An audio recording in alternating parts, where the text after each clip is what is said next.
Hello दोस्तों, जय श्री राधे राधे। आप सभी की स्वागत है आप सभी की अपने चैनल में। दोस्तों तो आप लोग सबसे पहले ये बताइए कि आप लोग कैसे हैं और क्या क्या चल रही है। तो आप लोग के लिए मैंने बहुत सुंदर वीडियो लाई हूँ, जो कि आपको ये वीडियो आपके पूजा घर में एक लोटा जल रखे या नहीं, इनके लिए है। और अगर आप तरक्की तथा उन्नति और पैसा को नष्ट कर देता और मुख्य द्वार पे जल छींटने से क्या होता है दोस्तों, तो ये भी हम जानेंगे। और वीडियो को फुल वॉच करिएगा। जब वीडियो अच्छी लगी तो लाइक करते जाइएगा। और जो मेरी न्यू भाई बहन हमसे जुड़ते हैं उनसे, और हमारा परिवार बहुत अच्छा है जो कि हमारी वीडियो पसंद करते हैं, और उनको तहे दिल से धन्यवाद करना चाहती हूँ कि आप लोग के अगर ऐसे ही पसंद का वीडियो और उपाय आते रहे तो उम्मीद करते हैं कि आप लोग वीडियो को ज़्यादा से ज़्यादा शेयर भी करेंगे। और इससे क्या होगा दोस्तों कि आपको भी इस भगवान यानी लक्ष्मी नारायण जी का आशीर्वाद प्राप्त होगा और आप भी इस पुण्य का भागीदारी बनोगे। क्योंकि शेयर करोगे तो वो ज्ञान वो व्यक्ति की भलाई होगा, तो आपको भी भगवान कहता है कर भला तो हो भला। अगर आप किसी का भलाई अगर हम आप तक के पहुंचा रहे, आप किसी और के पहुंचा रहे हो दोस्तों, तो इससे आपको बहुत बड़ी लाभ होगी। तो चलिए कमेंट बॉक्स में जय श्री राधे राधे ज़रूर लिखें या ओम नमः शिवाय ज़रूर लिखें, श्री शिवाय नमस्तुभ्यं ज़रूर लिखें। तो आपकी जो है वो आप लिख सकते हैं। तो चलिए वीडियो को देर नहीं करते हुए शुरू करते हैं। क्या करना है कि हाँ, सबसे पहले पूजा घर में एक लोटा जल रखने से पैसा नष्ट कैसे कर देता है और किस तरह से करता है, तो पहले ये जानेंगे। ठीक है दोस्तों, फिर हम जानेंगे मुख्य द्वार पर जल छींटने का क्या फ़ायदा है और क्या फ़ायदा नहीं है। तो वीडियो को ज़रूर देखेंगे और ज़रूर सुनेंगे। और उम्मीद करते हैं मेरी न्यू भाई बहन से कि इस चैनल को सब्सक्राइब कर लेंगे, ताकि वीडियो जो जैसे ही आए उनका नोटिफिकेशन आप तक के पहुँचे। और नया साल के तो दोस्तों इतनी बढ़िया बढ़िया उपाय आएगा जो कि आप लोग को करने से किस्मत चमक जाएगा और बदल जाएगा। तो ज़रूर से जुड़े रहिएगा और वीडियो को पूरा का पूरा देखिएगा, तभी ये समझ में आएगा मैं कहाँ पे क्या बताऊंगी। अगर आप इसमें गलती कर देते हैं तो वही एक लोटा जल आपके घर के पैसा को नष्ट कर देता है दोस्तों। तो चलिए पूरा संपूर्ण जानकारी देखेंगे।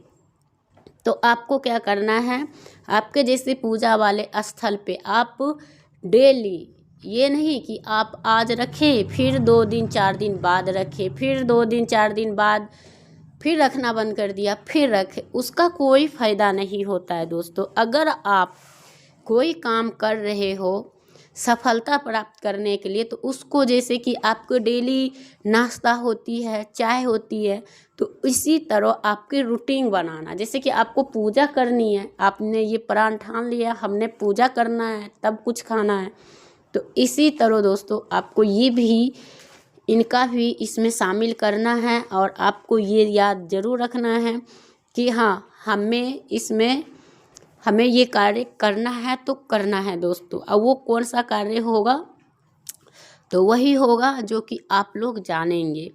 तो क्या होगा कि आप एक लोटा जल कैसा होना चाहिए। अगर आपके पास गंगा जल है तो बहुत अच्छी बात है, नहीं है आजकल तो ऐसे सारे जगह जल मिलते हैं, नहीं है तो आपके अड़ोसी पड़ोसी का भी है तो उनसे 51-21 रुपया दे के और गंगा जल मांग लिए करिए। या कोई गंगा जी जाए, जैसे कि हरिद्वार, बहुत सारे हरिद्वार जाते हैं, कोई गंगा जी जाता है, कोई गया जाते हैं, कोई मतलब प्रयागराज जाते हैं, कोई कुरुक्षेत्र सरोवर जाते हैं, कोई सरयू जाते हैं, बहुत सारे कुछ गंगा जी का कई नाम है। गंगा जी बहुत पास पड़ते हैं, उनका कई सारे नाम हैं।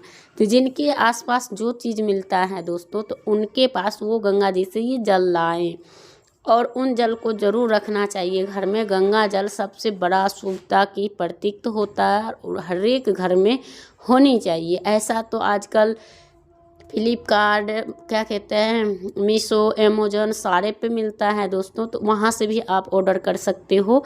लेकिन जहाँ तक कि मेरी मानना है, आजकल अपने घर से, अपने परिवार से, रिश्तेदारों से मंगवा के ज़रूर लाएं, नहीं तो खरीद भी सकते हैं और स्वयं लेके आए तो सावन में ये जल मतलब सबसे अति शुभ होता है, और ऐसे भी शुभ ही रहता है, लेकिन बढ़िया दिन देख के गंगा जी जाए,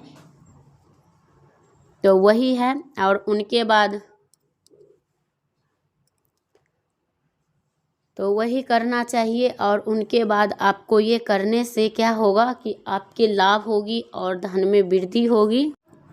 तो उन जल को आपको रखना है संभाल के, और वो जल लोटा में चाहे तांबा का हो, चाहे पीतल का हो, चाहे स्टील का, लेकिन आजकल हर एक घर में पीतल या तांबा होता है और होनी भी चाहिए, क्योंकि पीतल और तांबा का बर्तन देवी देवताओं को बहुत प्रिय है और बहुत पसंद आते हैं। काश आजकल के ज़माना में तो चांदी का भी सबके घर में रहता है, लेकिन हाँ, हम आम आदमी के लिए कहते हैं तो उनके घर में जो है तांबा और पीतल का वही काफ़ी है, और वो उसमें ही गंगा जल डाल के और जल मंदिर में रखे और उसमें एक पुष्प डाल दे तो अच्छी बात है। और डालने के बाद भर रात रखने दे, और सुबह में वही जल उठा के थोड़ा थोड़ा सभी लोग, अगर जल पूरे घर के सदस्य, जैसे आपके घर में कोई लड़ाई झगड़ा, कोई चीज़ की चिक चिक पिक पिक ये सब हो रहा है, इधर उधर का बात,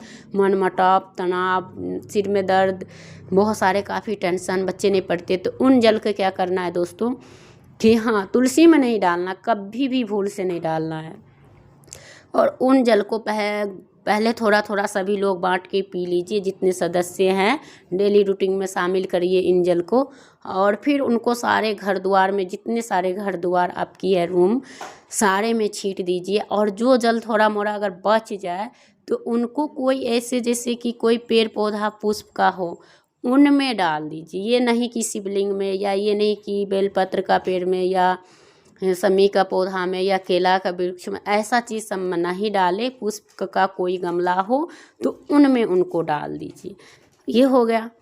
अब हम चलते हैं, हाँ, और इन जल का क्या क्या फ़ायदा है दोस्तों, तो मैं बता दूं ख़ास तौर पे इन जल के, अगर सुबह सुबह अगर आँख में, मतलब आँख में जैसे कि किसी का कम दिखाई देता है, किसी का नहीं होता है, तो उस जल को थोड़ा सा आँख में सभी परिवार के लोग लगाएंगे तो उससे भी आपकी आँख की रोशनी बुढ़ापे तक के सही सलामत होंगे, और ईश्वर की दुआ से सब कुछ आपका ठीक होगा।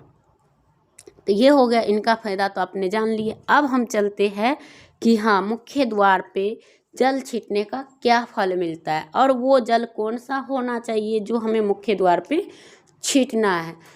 तो इस छिड़काव से फल क्या मिलता है, क्या होता क्या है, तो दोस्तों हम जानेंगे। इस जल का फ़ायदा अनेक हैं, जैसे इसमें है, तो इससे क्या होता है, हमारे घर की सारे कलेश खत्म होता है और हमारे घर में माता लक्ष्मी का आगमन होता है। आजकल सभी को चाहिए माता लक्ष्मी का रहना, हर एक घर में होना चाहिए माँ लक्ष्मी का निवास, क्योंकि सभी को पैसा का ज़रूरत होता है, सभी का अन्न वस्त्र का होता है, और उनको होना ही चाहिए। तो वही है, और वही करने के साथ साथ ये चीज़ ज़रूर करना चाहिए। तो दोस्तों आपको क्या करना है कि किचन में आपको 1 लोटा जल और गंगा जल, अगर हो तो गंगा जल भी रखें, और नहीं हो तो आप शुद्ध जल ही रखें, भर के रख दीजिए। और प्रातःकाल सवेरे उठ के और इन्हीं जल को उठा के मुख्य द्वार पर छिड़क दीजिए। छिड़कने के बाद आप अपनी मुख्य द्वार का हल्का सा खोल के छोड़ दीजिए। इससे क्या होता है कि माता लक्ष्मी सभी के द्वार पे जाता है, और वो मतलब आपके घर में प्रवेश करेंगे और आपके घर में आएंगे। अगर आप चाहो तो और जल डाल के और बढ़िया से झाड़ू मार सकते हो, नहीं तो आप कम से कम इतना डेली का रूटीन में शामिल कर लो। रात के 1 लोटा जल किचन में रखो और वही जल अगले दिन मुख्य द्वार पे छिड़को। इससे आपके घर की जितनी निगेटिव ऊर्जा होगा या पितृदोष भी होगी ना, तो ये सारे धीरे धीरे करके खत्म हो जाएगा और आपका पितर भी प्रसन्न होंगे और आपका माता लक्ष्मी का आपके घर में आगमन होगी और आपके घर में धन धान्य की, जहाँ माँ लक्ष्मी की वास होती है वहाँ पे धन की कभी भी दोस्तों अभाव नहीं होते हैं। और जहाँ पे पितृदोष होता वहीं पे लड़ाई झगड़ा मनमुटाव, बहुत सारे तरह की चीज़ें मिलती हैं, अचानक सी बीमारियाँ, ये सब पितृदोष होता है। जो कि आप डेली अगर लोटा में जल भर के रखेंगे ना, वही जल मुख्य द्वार पर छीटेंगे तो उससे आपको बहुत लाभ होगा। ये नहीं कल किया फिर परसों नहीं, चारम दिन किए, ऐसे अगर करोगे तो कोई लाभ नहीं मिलेगा दोस्तों। ये उचित है और यहाँ से कोई सच्चाई आप पे निर्भर करता है। अगर आप डेली करते हैं तो इनका लाभ मिलता है। अगर 1 महीना किए, 2 महीना फिर छोड़ दिए, फिर तीसरा महीना किए, तो इस तरह में कुछ भी नहीं होता है दोस्तों। ये हो गया। अब सवाल रहेंगे ये कि हाँ, क्या पीरियड्स में हम दीपक और ये कर सकते हैं, मुख्य द्वार पर जल छीट सकते हैं? तो हाँ, मुख्य द्वार पे जल आप छिड़क सकती हैं और दीपक जो होती हैं वो दीपक मुख्य द्वार पे या कहीं भी आप नहीं जला सकती हैं, क्योंकि वो देव माना जाता है दीप। अगर आप दोनों टाइम द्वार पे, मुख्य द्वार पे अगर जो 4 बजे 5 बजे उठते हैं तो वो डेली रूटीन में शामिल करते तो ठीक है, नहीं तो कोई बड़ त्योहार में कर रहे हो तो उसी में अगर आप डेली अगर रूटीन में शामिल करना चाहते हो तो आप संध्या काल में कम से कम 1 दीपक मुख्य द्वार पर जरूर जलाएं। ये चीज़ हो गया है दोस्तों। और दूसरा क्या है कि मंदिर में दोनों टाइम दीपक जरूर जलाना चाहिए। इससे क्या होगा, आपके घर का अंधकार दूर होंगे तथा आपके घर की जो एक ये नहीं कि आपके घर का ही अंधकार दूर होंगे, यानी वो आपको मतलब बहुत बड़ा लाभ दिलाएंगे। और दोनों टाइम दीपक जलानी चाहिए, धूप दिखानी चाहिए, थोड़ा सा मिश्री प्रसाद कुछ भी हो वो सभी देवी देवता के जरूर से शामिल करना चाहिए और उनका भोग लगाना चाहिए। और सूर्य देव को भी जल देना ही चाहिए। कम समय में कम ही पूजा करो तो भी चलेगा, लेकिन डेली रूटीन में शामिल जरूर से करिएगा। इनकी कई फायदे हैं। हाँ, अब बहुत सारे क्वेश्चन ये भी होते हैं कि क्या हम मुख्य द्वार पे, मतलब हमारा मुख्य द्वार नहीं है, हम किराए पर रहते हैं, हम फ्लैट में रहते हैं, तो हम क्या करें, है ना। अब ये सवाल आएंगे तो इन सवाल से पहले जवाब दे दूँ, अगर आपका जहाँ से आपकी गेट की द्वार का नंबर लिखा हुआ होता है तो उसी द्वार पे आप वो लोटा जल रख के छिड़क दीजिए। छिड़कने के बाद आप सब वही जल थोड़ा मोड़ा अगर बच जाए, क्योंकि आपका जल तो बचेंगे ही बचेंगे, तो वो जल कोई पेड़ में डाल दीजिए, यानी पुष्प वाले में। ज़रूरी नहीं कि आप इधर उधर वाले में डाल दो, तुलसी उलसी में, इसमें नहीं। हाँ, अगर आपके गमले अगर शालिग्राम जी या लड्डू गोपाल जी हैं, अगर आप उनको जल देते हैं, 1 लोटा जल रखते हैं, तो वो जल को आप अपनी आँखों पे लगा लीजिए और वो जल थोड़ा थोड़ा करके पिएंगे तो पी भी लीजिएगा। हाँ, नहीं पिएंगे तो वो जल भी आप पेड़ पौधे में डाल सकते हैं। लेकिन हाँ, तुलसी माता में शालिग्राम जी वाला जल, लड्डू गोपाल जी वाला जाते हैं, लेकिन और जल नहीं जाते। तो मैं उम्मीद करती हूँ कि आप लोग को हमारी वीडियो से कुछ सीखने के लिए कुछ सीख मिलता है या नहीं, तो आप ज़रूर बताएं। और इसी तरह अपनी वीडियो को ढेर सारा, मेरी वीडियो को शेयर किया करो। और आपका भी धर्म करने से ही धर्म का लाभ होता है, और जो व्यक्ति धर्म नहीं करता तो उनका लाभ कहाँ से मिलेंगे। तो धर्म करने का बारी यही होता है कि आप लोग धर्म करो और कर्म पाओ।